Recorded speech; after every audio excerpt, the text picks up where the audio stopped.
Welcome everyone. Thank you for joining us today. I'm Theresa Marentette, CEO and Chief Nursing Officer of the Windsor-Essex County Health Unit. Today we are trying a different format as we will be providing a presentation. So don't be surprised if this looks a little different today.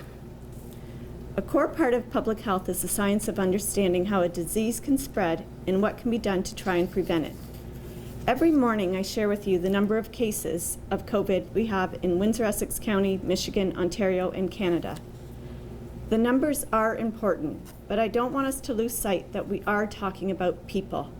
When someone in our community tests positive for COVID-19, by we I mean public health, are on the phone contacting them. Our primary concern at that moment is to inform people who test positive, start their contact tracing, and determine who else may have been infected, with the message to self-isolate and monitor for symptoms. As of this morning, we are in daily contact with 141 people who have tested positive for COVID-19.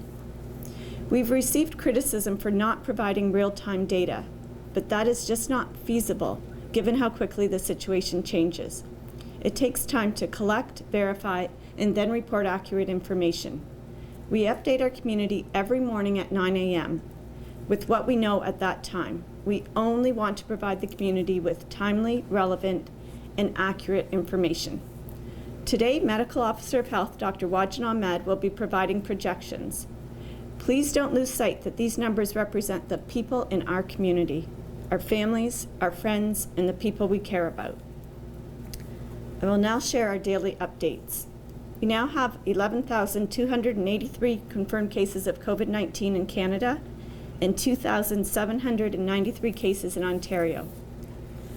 Chatham-Kent has 9 cases and Sarnia-Lambton has reported 59 cases.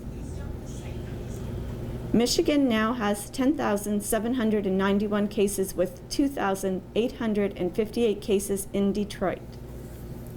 As I said, we have 141 confirmed cases of COVID-19 in Windsor-Essex, an increase of 13 cases since yesterday. 29% of our cases are between 50 and 59 years of age. 46% are male, 54% are female. We have 3 COVID-19 outbreaks in long-term care facilities. I'm extremely and very sad to report that 2 residents have passed away in 1 long-term care home due to this outbreak. The health unit continues to follow up directly with everyone who has tested positive and negative for COVID-19. Those that are waiting results are to remain in self-isolation.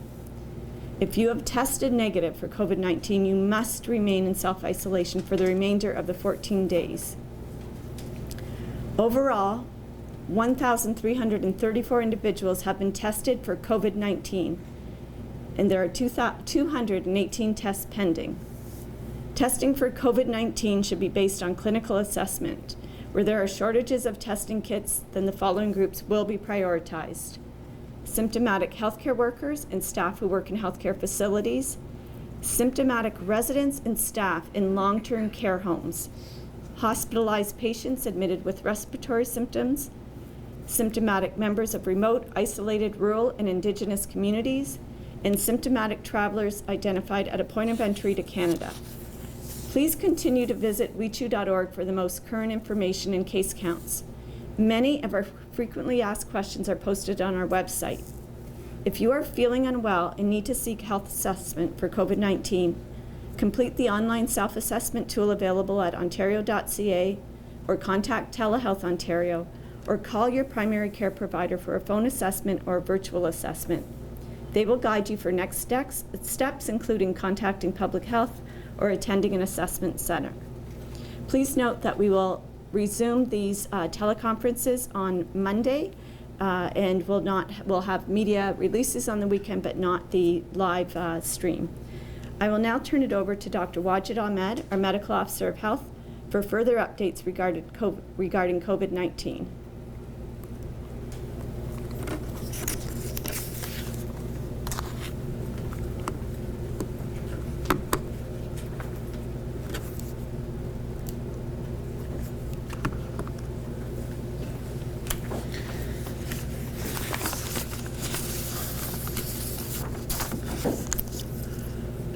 Good morning, everyone. My team and I would like to express our condolences to the family and wish them peace and privacy during this difficult time. As Theresa mentioned, that these are tragic losses in our community. These are people we are talking about. These are parents. These are grandparents. It is our responsibility to protect them. It is our responsibility to make sure that we are doing everything that we can to prevent from these type of deaths happening in our community. I'll now move on to the details that we promised to share with all of you. Our epidemiological summary of all the COVID-19 cases in our community, and building up on what we reported with these additional deaths in our community and what it could look like if we are not acting on it right now. Our team of epidemiologists led by Mr. Ramsey D'Souza developed this epidemiological summary and modeling for us. Mr. D'Souza is here to answer any question related to the model and epidemiological summary, and I'll just present some of this data that we compiled using the information that we have until late yesterday. So very quickly, this is what we will cover in the presentation, focusing on the key points, answer some of the questions that that everyone, including myself, is asking. Then we draw some conclusion based on these data to help us apply the best available evidence in making public health recommendations.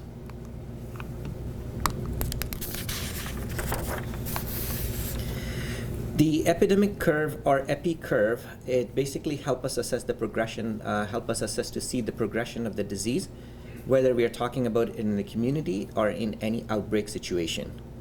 We created this particular epi curve to show when our confirmed cases started showing their symptoms. Most of our cases started showing their symptoms in the last 2 weeks, which is pretty evident in what we are looking in the slide right now.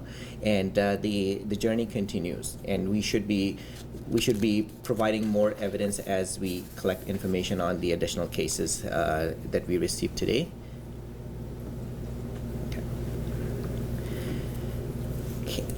This next slide is to show we are using data to give us an indication of what does age and gender have an effect on these cases. The purpose of creating this graph is to show if there is a gender difference in getting those who are infected right now. Between male and female, it is fairly split between male and female, and so there is not really a big difference with respect to gender.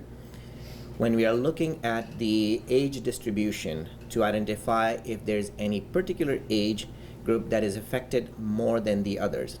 And if you do the maths, almost half of these cases were between the ages of 40 and 59, with the highest group that is impacted is between the ages of 50 and 59 years.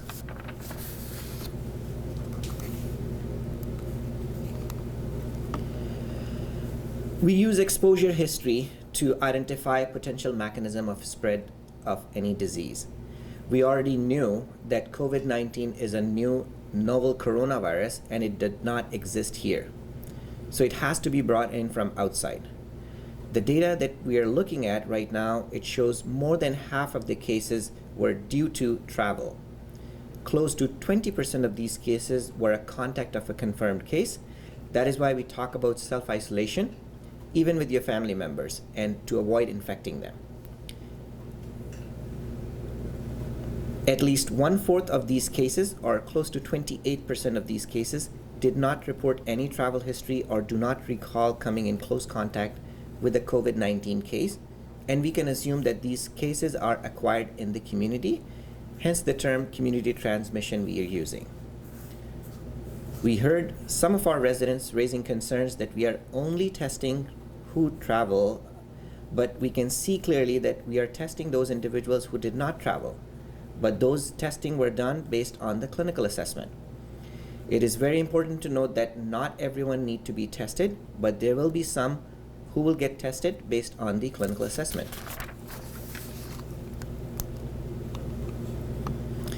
Looking further into the exposure, we wanted to see how many of these cases are healthcare worker or visited a healthcare facility. From the data, we can see a little over 40% of these cases reported being a healthcare worker. Almost 10% of these cases reported visiting healthcare facility prior to becoming ill.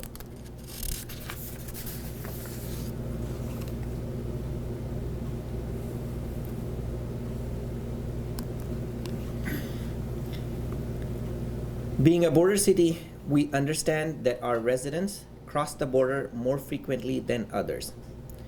Also knowing that number of cases across the border is very different than what we have in our community. We further analyzed the data and breaking it down into international travel, that is people who travel outside of USA and Canada, people who traveled only to Michigan, and people who traveled to US other than Michigan.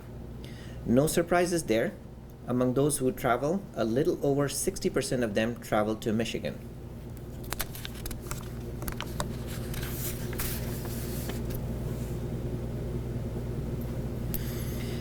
Next, we wanted to know what kind of treatment follow-up was needed on these cases. Just like we expected, a little over 80% are recovering in their home with mild symptoms. Roughly 15% of them are hospitalized, and around 4% of them are currently in ICU.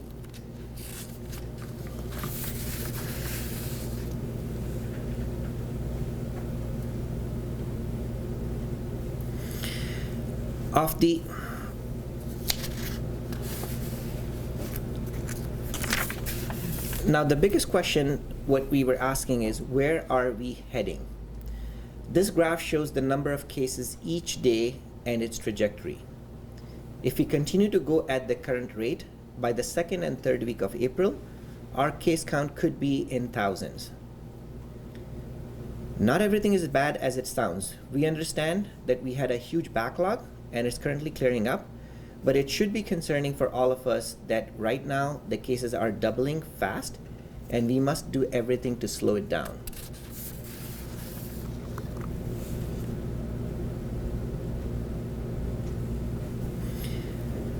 Now we will talk about these projections made from a purely research perspective and how these public health measures will help us get through this pandemic.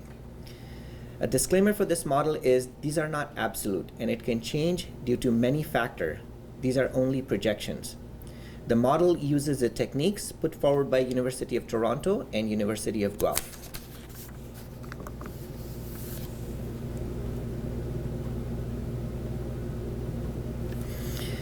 When we create these models, we have to use number of assumptions.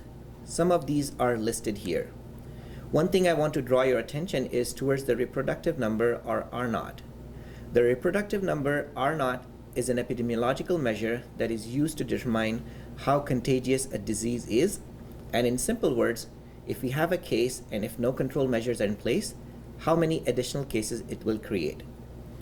In case of COVID-19, based on the data, we know that one contagious person will get 2.3 people sick on an average.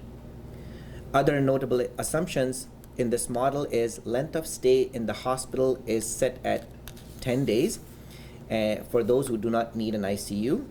Those who need ICU, they will be in ICU for up to 21 days.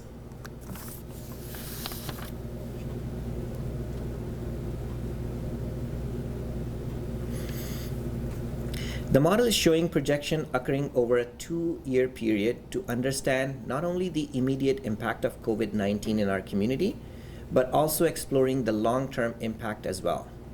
We are using the 2019-2020 population estimates for Windsor-Essex, where we are estimated to have about 420,000 residents in our region.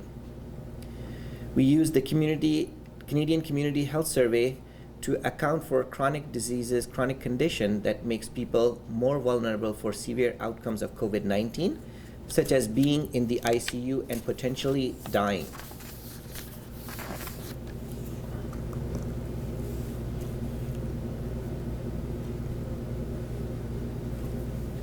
There are 2 types of scenarios that we will be showing. The first is a base case scenario where we assume that no public health interventions and measures are implemented. It is necessary to have a comparator to assume the worst case scenario and compare it how preventative measures in the absence of a vaccine can have an effect on breaking the chain of transmission. The second scenario is a social distancing-based model or physical distancing-based model that accounts for aspects such as school closures, business closures, where employees are working from home remotely.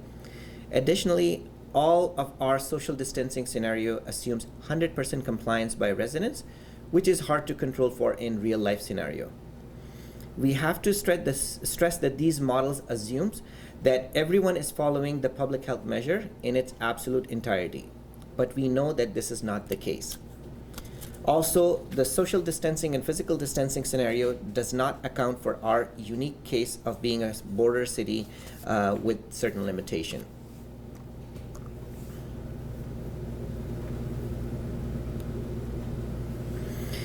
Our model also looks at the duration of our social distancing measures over a 4, 12, 26, 52, and 72-day period.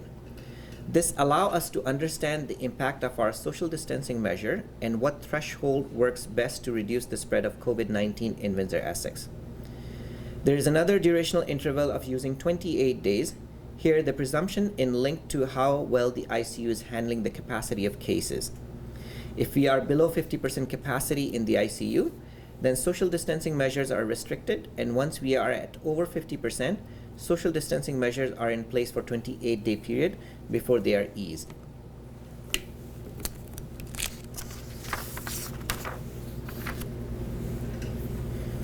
Now let's talk about the numbers.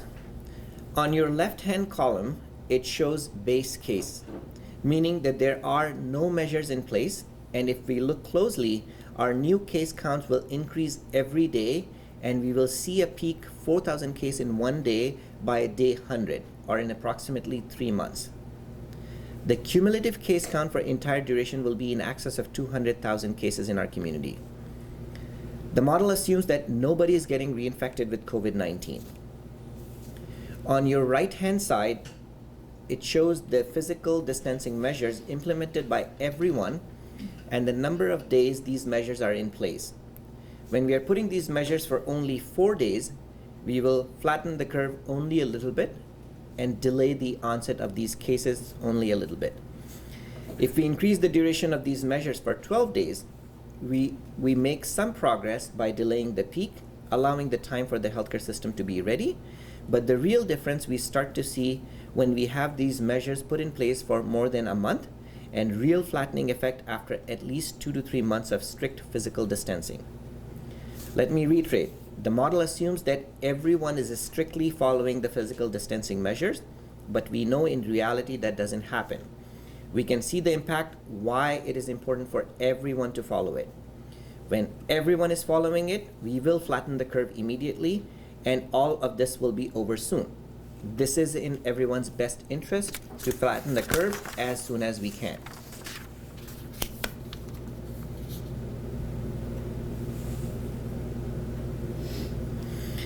Moving on to the burden of COVID-19 in our hospital, more specifically on ICU beds.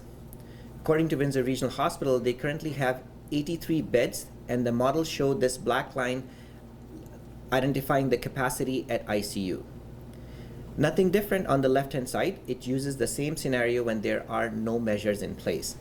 However, on the right-hand side, it shows the impact of physical distancing to delay the peak, flatten the curve, and after approximately 2 months of strict physical distancing measures, we can flatten the curve to let our ICU, our healthcare system, cope up with the demands. This is important because we do not have enough ICU beds or do not have enough healthcare workers who are trained to work in ICU. Many of these cases will die, and nobody should make that choice.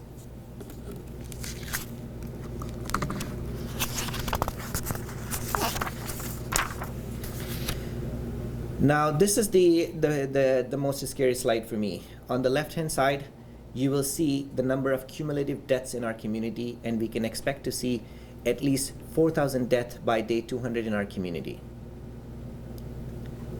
On the right-hand side, we can see the impact of physical distancing in preventing these deaths. Again, this assumption is based on the fact that everyone is following the physical distancing measure for at least 2 months or longer. we can really flatten the curve.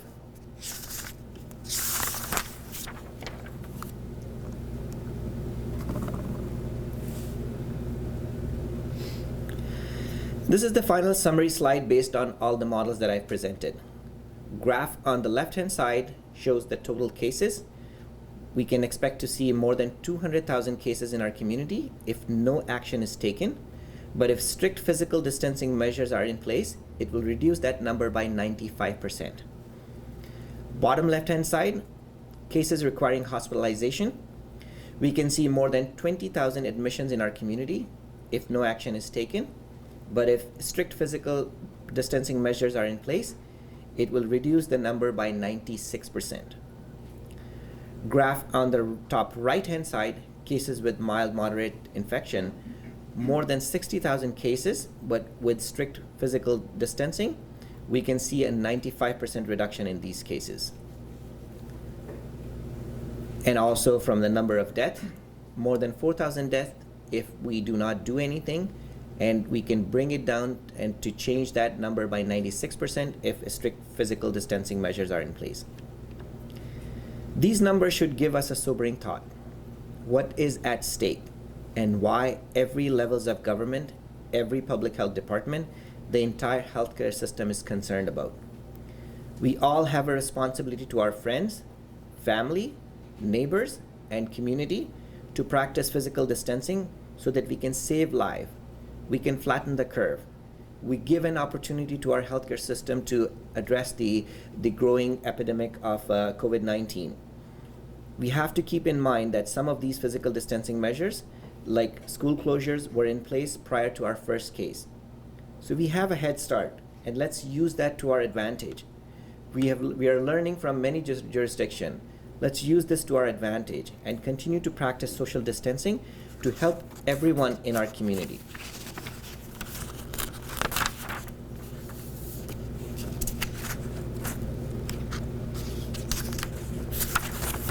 I will pause there and we'll take questions. And I have my esteemed epidemiologist here as well to help me with any of the questions that I am unable to answer if it's too complicated, because these models are complicated models and it takes into consideration various assumptions and statistical techniques. So I'm glad that he's here to help me out with that. Okay, we'll start with CTV. I guess the first obvious question is, what can you tell us about the 2 deaths today in the long-term care facilities? So these 2 deaths in the long-term care facilities are elderly people, and a man in his 80s and a woman in her 80s. They passed away yesterday due to complications from COVID-19. Can you tell us what facilities they were in? We like to respect the privacy of these individuals, and as Theresa mentioned, these are people. We should be respecting them. For some, it's just a number, but for family, it's real people, so we should respect those privacy. Any questions from CBC?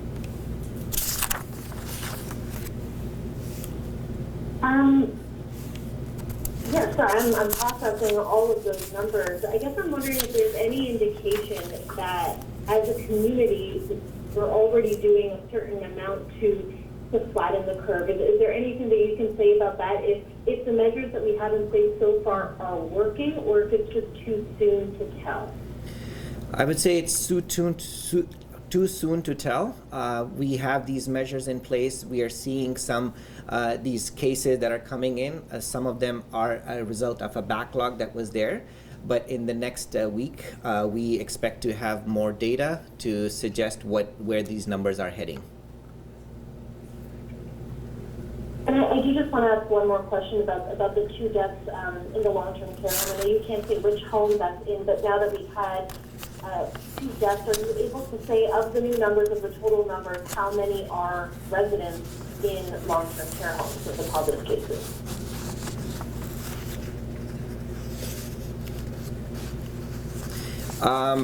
We'll have to break it down, but there are a number of people who are in long-term care homes, and so in one of the home we have 5 cases, The other home, we have so far one case only, and the third home, we also have one case only. So if we do the maths, it comes out to be, 12 cases in total in the long-term care homes and retirement homes. 12 cases in total, and is that just residents, or does that include staff members? That includes a staff member as well. And are you able to break that down by home?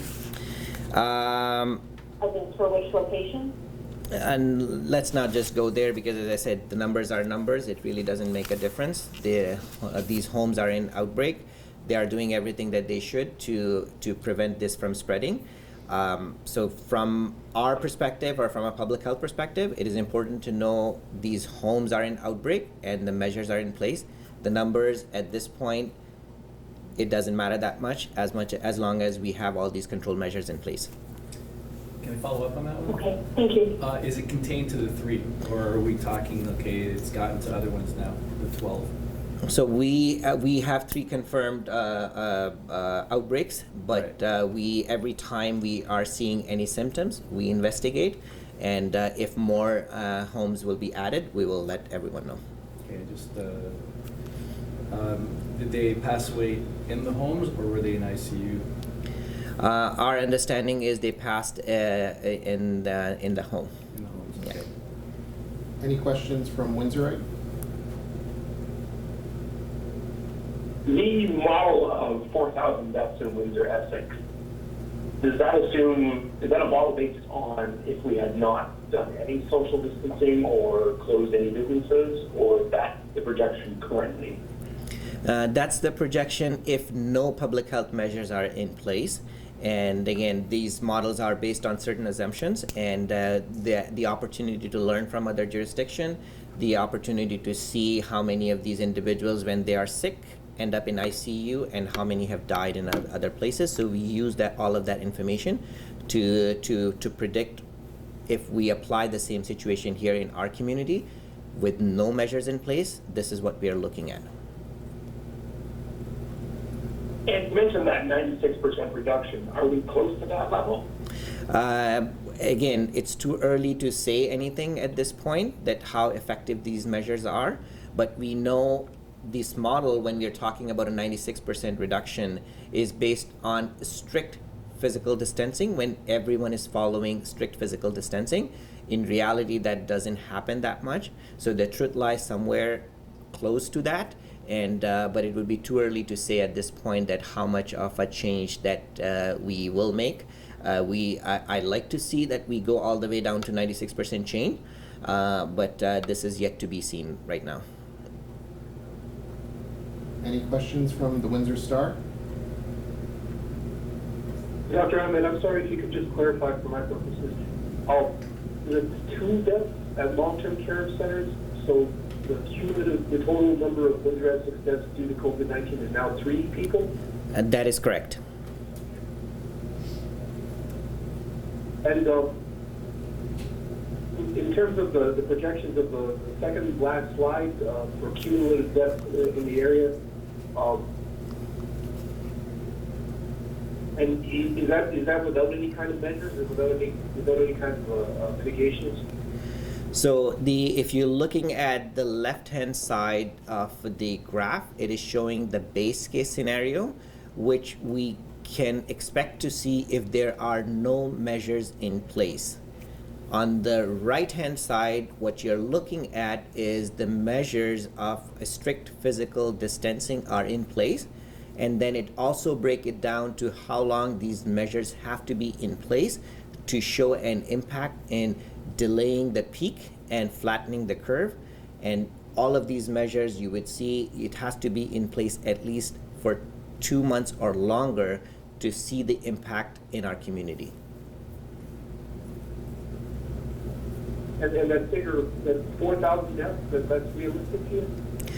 Well, again, these models are based on certain assumptions, and these models are based on some of the critical values that I mentioned, such as R0, which essentially means how many people will be infected by one case, and then how it spreads in the community, and then recognizing what the demographic of our community is, people with chronic conditions, the bed capacity, the ICU capacity, and then how it will have result in death of these many individuals. So the models are, again, those are all theoretical based model based on the best available scientific information on hand, but it gives a good picture, and I won't say that this would be an 100% accurate model. These are all projections, so we have to take that into consideration, that these are all projections.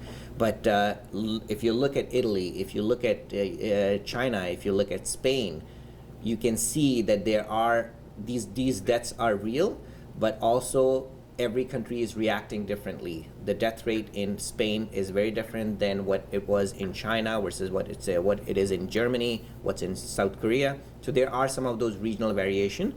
So this estimation is based on the best available data that we have, and this is what we're presenting right now. Thank you. Any questions from AMA 100? Dr. Ahmed, just looking for clarification. Yesterday, I believe you stated that the long-term care homes, it was only staff that tested positive. You said that there was obviously those living in the home waiting for results. Were you seeing the man and the woman that passed away? Were they waiting for results, or were they confirmed cases? They were waiting for results.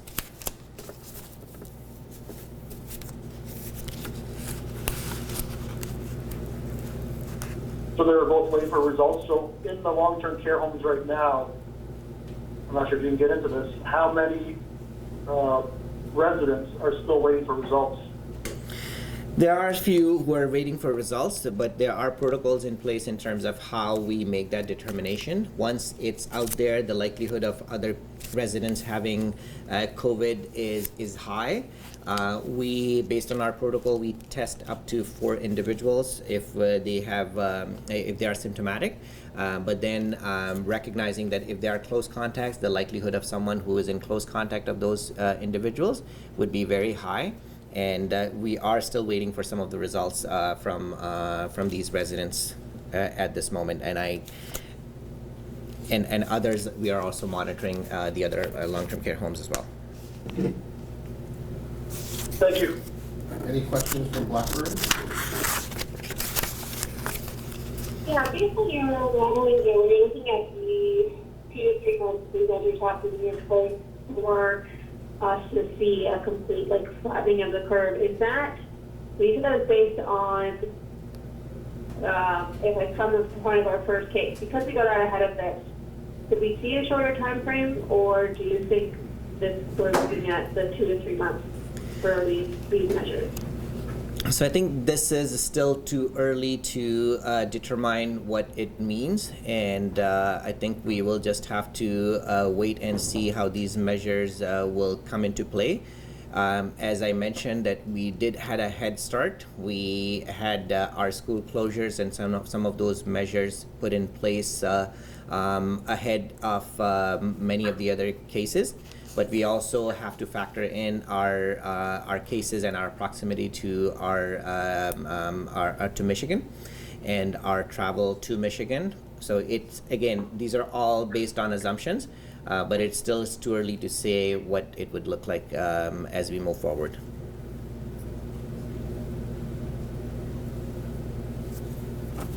Any other questions from the media? Thank you, everyone. Thank you.